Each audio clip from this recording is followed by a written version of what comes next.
Eu quero que você abra sua Bíblia lá em Apocalipse capítulo 2, é o nosso ponto de partida. Apocalipse capítulo 2, o versículo é o 9. Nós vamos falar sobre a segunda igreja da Ásia, que é a igreja de Esmirna, né? Então, um estudo aqui muito profundo, tem muita coisa que nós vamos compreender aqui pela palavra, amém? Se você compreender, a sua vida vai melhorar, você vai ser uma bênção em nome de Jesus. Quem crê nisso? Amém? Então vamos lá, Apocalipse capítulo 2, versículo 8, é o nosso início aqui, no nome de Jesus. Diz assim: e ao anjo da igreja que está em Esmirna, escreve: isto diz o primeiro e o último. Então, cada igreja, Deus se refere ali a um anjo, a um líder, Quando fala assim ao anjo da igreja, está falando a quem? Ao líder da igreja, ao pastor da igreja. Lá em Malaquias ele fala isso, que o sacerdote é considerado como o anjo da igreja, amém? Então isso é importante, a gente entender a linguagem bíblica. Então ele diz assim, ao anjo da igreja que está em Esmirna, escreve: isto diz o primeiro e o último, quer dizer, o princípio e o fim, o que foi morto e reviveu. Quem é o primeiro, quem é o último? É Jesus. Lá em João fala que no princípio era o que? O verbo se fez carne, o verbo estava com Deus, o verbo era Deus, amém? Então Jesus é o princípio e o último, ele é o primeiro e o fim, ele é o alfa e o ômega. Ele diz assim, que foi morto e reviveu. Então deixa bem claro que quem está dizendo isso para a igreja é Jesus, amém? Então essa revelação, esse entendimento, que essa direção, essa carta direcionada à igreja, quem está falando é o próprio Jesus, amém? E aí nós vamos entrar na mensagem. O versículo 9, ele diz assim: eu sei as tuas obras, que mais? E tribulação e pobreza, mas tu és rico. Irmãos, olha aqui para o pastor Helder. Jesus, como aquele que passeia no meio dos castiçais, no meio da igreja, ele conhece a obra de cada um, amém?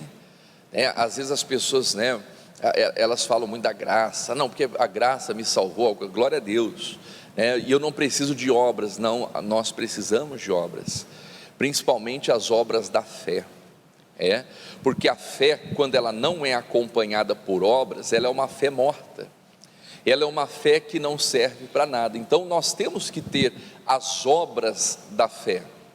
Então Jesus estava dizendo para aquele povo: eu sei as tuas obras. Repare que na igreja de Éfeso, que nós estudamos a semana passada, ele dizia a mesma coisa: eu sei as tuas obras. Então as nossas obras, elas têm um peso diante de Deus, amém?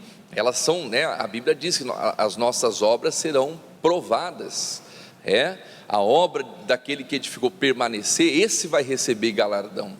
Então as nossas obras, elas contam perante Deus, amém? Ele estava dizendo assim: eu sei as tuas obras, quer dizer, era uma igreja que tinha obras. Que mais? Diz ali o 9, e tribulação, e que mais, igreja? E pobreza. Irmãos, olha o que ele está dizendo: eu sei as tuas obras, a sua tribulação e a sua pobreza. Quer dizer, era uma igreja que tinha obras, que praticava a palavra de Deus, em meio à tribulação. O que é a tribulação? Coisas desagradáveis que às vezes acontecem na vida, situações, lutas, adversidades, enfim, são as tribulações. E pobreza. Repare que era uma igreja que não deixava de ter obras. Olha a riqueza dessa igreja? A riqueza está nisso. Era uma igreja que tinha obras, mesmo em meio à tribulação e à pobreza. Irmãos, e isso aos olhos de Deus é agradável. Como assim, pastor Helder? Era uma igreja que tinha tudo para jogar a toalha, para cruzar os braços, para esmorecer na fé, mas mesmo em meio à tribulação e à pobreza, era uma igreja que tinha obras. Amém? O que é isso, pastor Helder? Isso é ser rico diante de Deus. O que é a riqueza diante de Deus? O que é ser rico para Deus, irmãos? Não é acumular bens. Riqueza perante Deus não é acúmulo de bens. Acúmulo de bens é o que, pastor Helder? Acréscimo. Agora, riqueza diante de Deus é você ter obras da fé em meio à tribulação e à pobreza. Elas acontecem, a pessoa está passando por uma luta. Pastor, eu estou passando por uma luta, mas ela continua firme na fé, ela continua orando, ela continua jejuando, ela continua evangelizando, falando do amor de Deus para as pessoas. Não tem gente que é assim? Que você fala, puxa, aquela pessoa sempre está bem, né? É uma pessoa rica de espírito, é uma pessoa, né, que tem ali a virtude, a bondade, ela, né, não importa quem seja, ela está sempre fazendo bem. Em outras palavras, não tem tempo ruim. Não tem gente que é assim? Às vezes a pessoa está passando por uma luta, uma tribulação, mas mesmo assim ela tem obras. Às vezes ela está passando até por um aperto financeiro, mas ela continua crendo. Ela continua crendo. Por quê? Porque ela sabe que aquela tribulação, aquele momento de escassez, de provação, de privação vai passar. Então ela passa pela luta, né? Ela passa pela luta, pela prova, glorificando a Deus. Isso é o que, pastor Helder? Isso é ser rico diante de Deus. Amém, queridos? Repare que essa igreja de Esmirna, que nós estamos falando aqui, ela é um contraste da última igreja que nós vamos estudar, de Laodiceia. Ela é um contraste. Quer dizer, aquela igreja diz assim, né? Rico sou e estou enriquecido. Aos olhos deles, eles eram ricos, possuíam muitos bens. E aí Deus fala assim, não sabes que és, nessas palavras, não sabes que és um desgraçado, miserável, pobre, cego e nu. Nós vamos estudar isso aí. Mas a igreja de Esmirna, era uma igreja atribulada, materialmente pobre, mas rica diante de Deus. Amém, queridos? Por quê, pastor Helder? Porque ela tinha obras em meio à tribulação e à pobreza. Ele diz aqui o texto, né? Eu conheço as tuas obras, eu sei as tuas obras. Que mais? E tribulação, em outras palavras, um momento difícil que você está passando. E talvez você pode estar passando por isso, pastor. Eu estou nessa situação, mas eu não arredo o meu pé da casa de Deus. Eu não largo a minha fé, eu não jogo a toalha. Você é rico diante de Deus, meu irmão. Amém? Eu sei a sua tribulação e pobreza. O que está escrito ali entre parênteses? Mas tu és rico. Amém? Tu és rico. Então ser rico aos olhos de Deus é isso, não é acumular riqueza. Irmãos, até porque tudo que existe na terra, todos os recursos, o ouro, a prata, enfim, tudo é de Deus. Amém? Tudo pertence a Deus. Tudo pertence a Deus. O problema é quando a pessoa começa a achar que aquilo que ela tem é dela, pertence a ela. Deixa marcado aqui, Lucas, capítulo 12, versículo 18. A pessoa que é serva, irmãos, ela entende que nada do que ela tem é dela, então ela não tem, ela não tem apego pelas coisas materiais, pelo contrário. Meu Deus, quando eu morrer não vou levar nada, não é assim? Meu Deus, quando eu morrer, o que eu mais quero é a minha salvação, diga glórias a Deus. Já viu aquela expressão que caixão não tem o quê? Gaveta? Não é assim? Ou caixão tem gaveta? Eu vou botar aqui na minha gavetinha todas as minhas economias, e aí eu vou levar dentro da tumba lá comigo. Coitada dela, no dia seguinte o pessoal leva tudo embora. Não tem até assaltante de caixão? Tem ou não tem? Lá, se tiver dente de ouro, então. Meu irmão, não leva nada, não leva nada. Nós viemos do pó, e ao pó voltaremos, não vamos levar nada, nada, nada. Então, quando a pessoa parte dessa premissa, de que tudo que ela tem é de Deus, então, Ele não vai deixar faltar nada, amém? Porque o Senhor é o meu pastor, nada me faltará. Então, perdoe que eu vou falar boba é a pessoa que trabalha para acumular riqueza para si, quer dizer, ela é rica para si, mas para com Deus ela é pobre. Olha o que diz aqui em Lucas, capítulo 12, vamos pegar o 16, e propôs-lhe uma parábola, dizendo: a herdade de um homem rico tinha produzido com abundância. Um homem rico, mas nós vamos ver que essa riqueza não era perante Deus, quer dizer, a herdade, o que ele tinha, havia produzido, em abundância. E o que diz mais o texto? A herdade de um homem rico tinha produzido em abundância, Ou vamos pegar o 15, olha o que diz: e disse: acautelai-vos e guardai-vos da avareza, porque a vida de qualquer não consiste na abundância do que? Meu irmão, a vida não está nisso, não está nisso. E você vê claramente quantas pessoas que você diz: puxa, fulano tem dinheiro para dar e vender, pode comprar um carro que quiser, a hora que quer, pode comer a comida que quer, pode vestir a roupa que quer, mas o fulano caiu em depressão, caiu numa angústia, vive uma vida, enfim, vive um verdadeiro inferno. Não acontece isso? Sim ou não?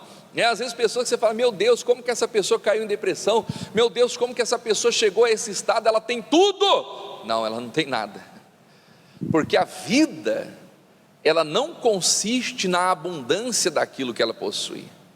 Não. A vida está em Jesus, está na palavra. Nem só de pão viverá o homem, mas de toda a palavra que sai da boca de Deus. Amém, queridos? A vida está nisso. Então ele está dizendo, aí ele fala que ele propôs de uma parábola: a herdade de um homem rico tinha produzido com abundância, e arrazoava ele entre si, quer dizer, ele falava consigo mesmo, ele considerava consigo mesmo, dizendo: que farei? Não tenho onde recolher os meus frutos. Quer dizer, esse homem era tão rico, tão próximo, que ele não tinha onde colocar a riqueza dele, ele não tinha onde colocar. Aí o que ele raciocina, o que ele imagina? Ele fala assim, e disse: farei isso, derribarei os meus celeiros e edificarei outros maiores.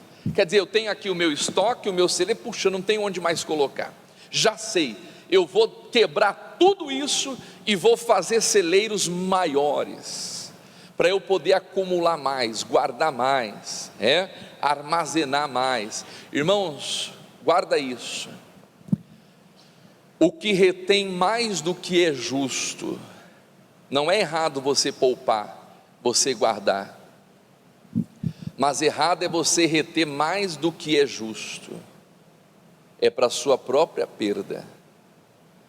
É aquela pessoa que pensa só nela, tudo é para ela, o mundo gira em torno dela, tudo que tem é para ela e tal, e ela só quer, me dá.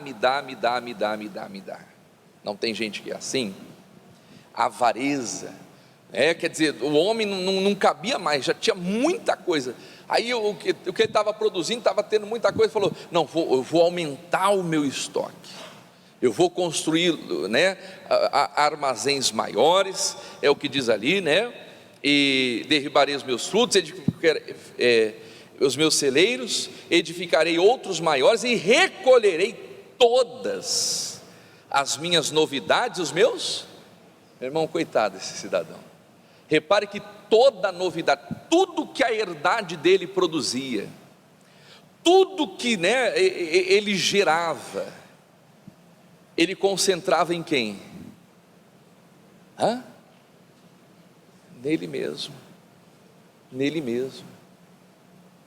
Meu irmão, um princípio de prosperidade: aprenda a honrar o Senhor com os seus bens e com o primeiro da sua renda. Amém? Meu irmão, aprenda a honrar a Deus. O Davi, ele nos dá vários exemplos disso. Teve uma situação, olha como que o Davi era, irmãos. Diz que ele era um homem segundo o coração de Deus. O Davi sentiu o desejo de beber água de um local que era perigoso, e ele só comentou. E aí os seus valentes atravessaram o arraial, passaram por aquele lugar perigoso, foram até aquela fonte, pegaram aquela água e arriscaram a pele dele e levaram aquela água. Olha como que eles eram leais a Davi. Levaram aquela água para Davi, que o Davi desejava tomar. E o que o Davi faz? Ele pega aquela água e joga na terra, oferecendo para o Senhor. Ele falou: meu Deus, eu não sou digno de colocar a pele dos meus soldados, a cabeça dos meus soldados a perder por causa de um desejo. Então ele vai lá e aquela água que ele desejava, ele vai lá e entrega para Deus. Abel foi aceito por Deus, recebeu o testemunho de que era justo. Por quê? Porque quando o rebanho dele produzia, o que ele fazia? Ele pegava das primícias das suas ovelhas, o primeiro das suas ovelhas, e da gordura das suas ovelhas. Meu Deus, isso aqui pertence ao Senhor. Diga glórias a Deus. Outro princípio de prosperidade, irmãos: você honrar a Deus acima de tudo e você abençoar o seu próximo, abençoar as pessoas. Amém? A Bíblia diz: dai a quem te pedir. Quantas pessoas estão necessitadas por aí afora? Quantas pessoas às vezes não têm uma chance na sociedade? Não é verdade? Às vezes aquela pessoa tem condição: puxa vida, eu vou patrocinar aqui essa pessoa, eu vou pagar a sua faculdade. Não tem pessoas boas nessa vida, sim ou não? Uma vez um cidadão chegou para o missionário R.R. Soares e falou: missionário, olha, eu não quero mais prosperar não, para mim já está bom o que eu tenho, consigo ter as minhas coisinhas e tal. O missionário falou assim: você deveria orar a Deus para você prosperar, porque você ia ser uma bênção para a obra de Deus, como uma coluna. A obra de Deus precisa de pessoas, e vamos supor que você vai crescendo, de repente você fala assim: poxa, esse jovem, essa jovem, não tem condição. Faz o seguinte: eu vou apadrinhar esse jovem, essa jovem, eu vou pagar a sua faculdade, eu vou lhe dar todo o recurso para você crescer e tal. Meu irmão, o mundo seria bem melhor, seria ou não seria? Mas por que o mundo não é melhor? Porque existem muitos desses ricos que querem guardar tudo para si, que não pensam na obra, não pensam no reino de Deus, não pensam no próximo, nas pessoas. É as palavras dele, diz assim: edificarei outros maiores e ali recolherei o que? Todas as minhas novidades. Quer dizer, tudo que ele tinha, ele ia colocar onde?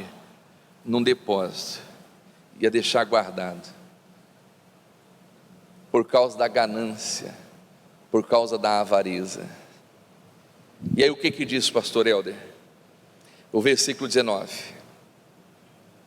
quer dizer, todas as minhas novidades e os meus bens, tudo que ele possuía. Meu irmão, e tudo que nós temos não é nosso, é de Deus. O versículo 19: e direi à minha alma, quer dizer, ele achou que aquele bem ia fazer um bem para a alma dele. E direi à minha alma: tens em depósito muitos bens para muitos anos, descansa, come, bebe e folga. Quer dizer, a pessoa, ela confia nos bens, confia nas riquezas. Direi para minha alma: descansa, come, bebe e folga. Esse era o entendimento dele. Esse é o entendimento de muita gente, irmãos. Ela acha que quanto mais ela tiver, mais a alma dela vai ter paz, vai ter sossego, vai ter alimento, né? Vai se saciar. Ela acredita que a saciedade da alma está onde? No acúmulo de riquezas, de bens, no que ela tem. Esse é o pensamento dele. Mas o que acontece? Mas Deus lhe disse. O que Deus diz ali no versículo 20? Louco, esta noite te pedirão a tua alma, e o que tens preparado, para quem será? E o que a pessoa armazenou, guardou, vai ser para quem? O camarada foi lá, aumentou o estoque, guardou tudo, aí vem o diabo e pede a alma dele. E aí? Vai ficar para quem? Aí fica para a família, fica brigando, né, quebrando o pau lá por causa de herança. Não é verdade? Aí aparece até aqueles que nunca, né, começa a aparecer gente de todas as partes, né? Começa a brotar do chão. É assim ou não é? E aquilo, em vez de ser uma bênção para a família, vira uma maldição. Está amaldiçoado. Por quê? Porque Deus não está ali naquele meio. O que tens preparado, para quem será? Será que aquilo que ele preparou, achando que ia trazer saciedade, né, trazer paz, conforto, matar a sede, matar a fome para a alma dele que não resolveu, alguém pediu a alma? E pode ter certeza que essa alma não estava nas mãos de Deus. Não é verdade? Será que aquilo que ele arquitetou, imaginou que seria bem para ele, vai fazer bem para os outros que ficarem? Vai trazer as mesmas consequências, os mesmos males. Então, irmãos, se temos que deixar uma herança para os nossos, que seja a herança da fé, amém? Que possamos ensinar os nossos sucessores, os nossos herdeiros, a serem ricos, não perante a sociedade, mas perante Deus, amém? Perante Deus, é aí que vai fazer a diferença. Quem está entendendo, diga glórias a Deus. Versículo 21, assim é aquele que para si ajunta tesouros, e não é rico para com quem? Para com Deus. Irmão, nós temos que ser ricos para com Deus. Não é errado você ter tesouros, você prosperar, mas qual que é a finalidade disso? Qual que é o propósito disso? A vaidade? Dizer para todo mundo que você tem condição? Oh meu Deus, eu vou prosperar, que eu quero ser teu servo, eu quero ser rico. Se depender de mim, vai ter igreja aberta em todas as cidades aqui. Se depender de mim, eu vou dar condições dos pastores irem. Meu Deus, se depender de mim, eu vou ajudar as pessoas que estão necessitadas, padecendo ali por necessidade. E aí Deus sempre vai acrescentando, Ele nunca vai deixar faltar. Você passa a ser uma fonte, irmãos. Você passa a ser uma fonte, amém? O que é uma fonte, pastor? A fonte nunca se esgota, nunca falta, porque esse é o princípio, amém? Da provisão, da prosperidade, diga glórias a Deus. É você sendo rico para com Deus, e aí as outras coisas Deus vai acrescentando, o resto é tudo acréscimo, amém? Segundo aos Coríntios capítulo 8, também, irmãos, vos fazemos conhecer a graça de Deus, dada às igrejas da Macedônia.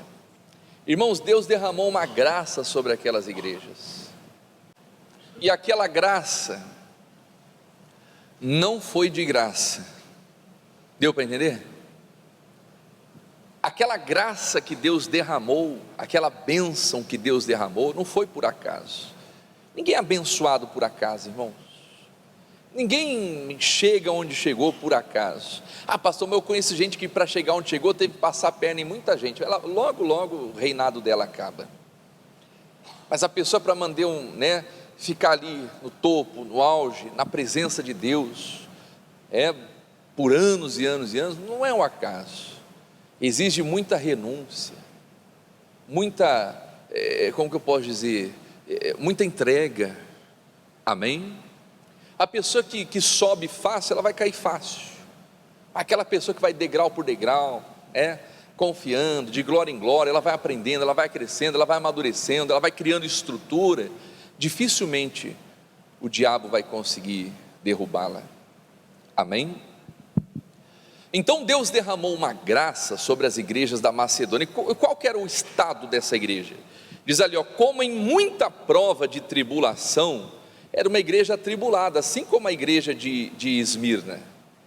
Muita prova de tribulação, houve abundância do quê? Do seu gozo. Em outras palavras, olha aqui, pastor Helder, aquela tribulação passou. Uma igreja muito atribulada, houve abundância de alegria. Meu irmão, a tribulação passa. Amém? Passa. Ela passa. E ela pode trazer benefícios para você. Ela pode trazer consequências dolorosas, tristes, pode jogar a pessoa lá embaixo, mas quando a pessoa entende e permanece na presença de Deus, ela cresce na tribulação. Então essa igreja conseguiu sair da tribulação para abundância de alegria. E o que mais que diz ali? E como a sua profunda pobreza superabundou em riqueza. Olha aqui, pastor, é uma igreja profundamente pobre. Mas o que aconteceu com essas igrejas?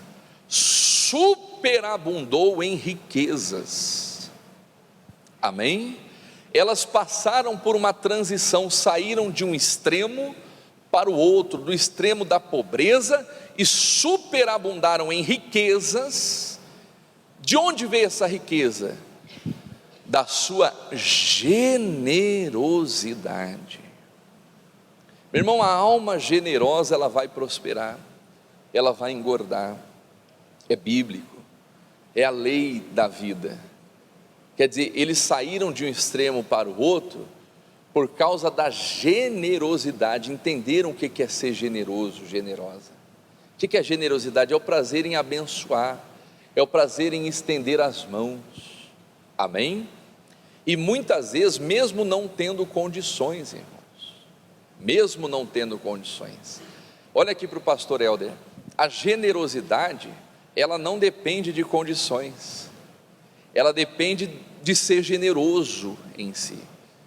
E a generosidade, ela vai trazendo condições. Era uma igreja que não tinha condições de ser generosa, porque extremamente pobre. Mas a generosidade fez com que eles fossem se doando, fossem se entregando ao ministério, à igreja, aos irmãos que estavam necessitados. Enfim, e aquela generosidade foi superabundando em riquezas. Tirou de um extremo para o outro. Aí diz assim, o versículo seguinte: porque segundo o seu poder, o que eles podiam, que mais? O que eu mesmo testifico, e ainda o que? Acima do seu poder. O que eles fizeram? Deram voluntariamente. Diga glórias a Deus. Esse é o segredo, irmãos. É você se doar, é você se entregar, é você ter tempo às vezes para falar com alguém que está necessitado, é você estender a mão para alguém que precisa de ajuda. Amém? Quer dizer, eles se doaram, eles se entregaram. Meu Deus, o que eu tenho, o melhor que eu tenho não é para mim não, meu Deus, é para o Senhor. Meu Deus, é para fazer a sua obra, eu vou me entregar o melhor do meu tempo, o melhor dos meus bens, do que eu tenho, da minha vida. não só para o Senhor, mas ao meu próximo como a mim mesmo. Aquilo que eu quero para mim, eu também quero para o meu próximo. Aquilo que eu tenho prazer em ter para mim, meu Deus, se eu tiver condições, o meu próximo também vai ter. Meu irmão, você vai longe, Deus nunca vai deixar faltar nada para você. Amém, queridos? Nunca. Quer dizer, a generosidade, deram segundo o seu poder voluntariamente. O que mais que diz ali o texto? E pedindo-nos com muitos rogos a graça e a comunicação desse serviço de dar, de se doar, né? Desse serviço que se fazia para com os santos, e não somente fizeram como nós esperávamos, mas também a si mesmos se deram, primeiramente a quem? Ao Senhor, e depois a nós, pela vontade de Deus. Olha aqui para o pastor Helder, é quando você se entrega, primeiramente a quem? A Deus. Primeiro reino, irmãos, amém? Na sua vida, primeiro reino, meu Deus, tudo que eu tenho, primeiro é para o teu reino. Depois a quem? A nós, aos homens, às pessoas, amém? A Deus e ao próximo. Diga glórias a Deus. Irmão, é isso que vai fazer você ser rico diante de Deus. Ele tira a pessoa de um extremo e coloca no outro, porque Ele é Deus, porque tudo é dele, e Ele dá para quem Ele quiser, amém? Então nós temos que confiar em Deus. Diga glórias a Deus. Depois, tem muita coisa aqui, mas vai ficar muito extenso. Volta lá para Apocalipse. Eu sei as tuas obras e tribulação e pobreza, mas tu és rico. E a blasfêmia dos que se dizem judeus e não são, mas são sinagoga de... Irmãos, aquela igreja estava na sinagoga de Satanás. Aqueles que se diziam judeus, não eram, religiosos e tal, que blasfemavam. Ele diz: não temas as coisas que há de padecer. Às vezes passamos por situações por amor ao Evangelho. Meu irmão, ninguém pede luta para Deus, ninguém pede tribulação para Deus, mas se a tribulação vier, por amor ao Evangelho, Jesus fala assim: exultai-vos e alegrai-vos, porque grande é o vosso galardão. Amém? Agora o problema é quando a perseguição é por causa do pecado, do erro, aí é outra coisa, a pessoa tem que se consertar. Mas quando ela está sendo perseguida por causa da verdade, por causa da palavra, meu irmão, exulte e se alegre, porque grande é a sua recompensa. Para continuar, nada temos o que há de padecer, e eis que o diabo lançará alguns de vós na prisão, para que sejais tentados. Às vezes Deus permite, às vezes Deus permite, e tereis uma tribulação de quantos dias? De 10 dias, ser fiel até... e dar-te-ei a coroa da vida. Amém? Irmão, ser fiel até a morte, até na tribulação, até na hora da tentação, da provação, que o diabo vem, às vezes vem com força. Jesus ficou 40 dias no deserto, aqui está falando que 10 dias, enfim, não sei quanto tempo dura a tribulação de cada pessoa, mas independente, o que você esteja vivendo, ser fiel até a morte, e Ele vai te dar a coroa da vida, amém? Ele vai te dar a coroa da vida. Quem está entendendo, diga glórias a Deus. Olha que lindo: quem tem ouvidos, ouça o que o Espírito diz às igrejas. Vamos ler em voz alta? O que vencer não receberá o dano do quê? Da segunda morte. Amém, queridos? Aquele que vencer não vai receber o dano da segunda morte. O que é a primeira morte, pastor Helder? É a morte física. Vai chegar uma hora que todo mundo vai abandonar esse corpo, esse corpinho lindo, vai chegar uma hora que, sim ou não?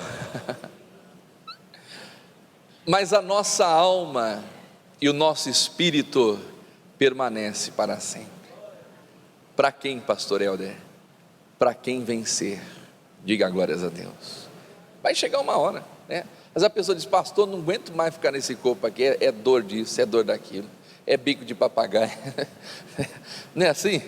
Uma vez uma senhora chegou na igreja, ela falou, chegou o pastor orar, falou assim: pastor, ora por mim, pastor, eu estou com um problema. Aí ela começou a falar: pastor, estou com bico de papagaio, estou com hérnia de disco, estou com problema de artrite, artrose, reumatismo, bursite, e diabetes, isso, aquilo, aquilo. Ele falou: pera, minha irmã, Deus está me revelando uma coisa aqui. A senhora não tem um problema, a senhora tem um kit de problema. Quando eu ouvi ele falando aquilo, eu ria sozinho. Mas tem gente que está assim, sim ou não? Mas irmãos, esse corpo vai virar pó, uma hora ou outra. Essa é a primeira morte.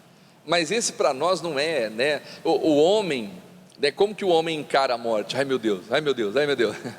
Mas como que Deus vê a morte? Preciosa é aos olhos do Senhor a morte dos seus santos. Amém? Deus vê a morte como algo precioso, diga glórias a Deus. A gente tem que mirar o céu, mirar a salvação. Amém? Quem sofre é quem fica. Quem vai com Jesus, irmãos? Eu fico imaginando Lázaro sendo ressuscitado, né? A família chorando: Jesus, Jesus, chama o Lázaro de volta. Eu acho que o Lázaro estava bem lá no paraíso, já tinha cumprimentado: ô pai Abraão, tudo bem, né? Ou Elias ali, olha que legal, Moisés, né? Foi encontrando ali, imaginando. Aí de repente: ô Lázaro, estão te chamando lá embaixo de novo.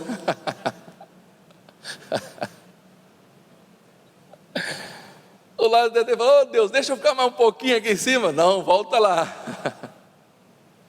Aí o Lázaro volta naquela tumba lá, 4 dias, já estava, né, cheirando mal, cheio de faixa ainda, parecia uma múmia.